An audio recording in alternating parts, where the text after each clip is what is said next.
ஈரானின் மத்திய இராணுவ தலைமையகம் விடுத்திருக்கின்ற ஒரு அறிவிப்பானது உலகில் உள்ள பெரும்பாலான நாடுகளின் பொருளாதாரங்களுக்கு வயிற்றில் புளியை கரைக்கும் ஒரு செய்தியாக அமைந்திருக்கும் என்றால் மிகையல்ல. இதற்கு காரணம், ஒரு பேரல் மசகு எண்ணெயை 200 அமெரிக்க டாலர்களுக்கு வாங்குவதற்கு உலகம் தயாராக வேண்டும் என்று ஈரானின் மத்திய இராணுவ தலைமையகம் சுட்டிக்காட்டியிருக்கிறது. இதற்கு காரணம், ஈரானுக்கு சொந்தமான மேலும் 3 கப்பல்கள் வளைகுடா பகுதியிலே தாக்கி அழிக்கப்பட்டமைதான்.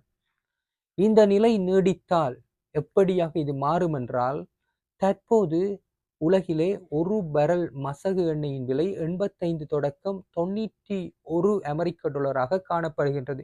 சில நாட்களுக்கு முன்னர் இது 100 அமெரிக்க டாலர்களையும் தொட்டிருந்தது. ஆனால் இந்த போர் தொடங்குவதற்கு முன்னர் இந்த மசகு எண்ணெயின் விலை 67 தொடக்கம் 71 அமெரிக்க டாலராக இருந்தது. ஆனால் ஈரானினுடைய தற்போது அறிவிப்பை பார்த்தால் அது 200 அமெரிக்க டாலர்களை தொடும். அப்படி என்றால் எரிபொருட்களின் விலை அதிகரிக்கும், தொழிற்சாலைகளுக்கு பெரும் பாதிப்பு ஏற்படும், வாழ்க்கை செலவு திடீரென ஏறும்.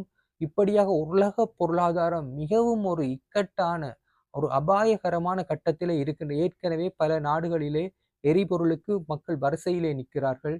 கேஸ் தட்டுப்பாடு இருக்கின்றது. இதனை அடுத்து இப்படியே போனால் தொழிற்சாலைகள் மூடப்படும், வேலை இழப்புகள் ஏற்படும், வாழ்க்கை செலவுகள் அதிகரிக்கும். எங்கு இந்த உலகம் போகின்றது?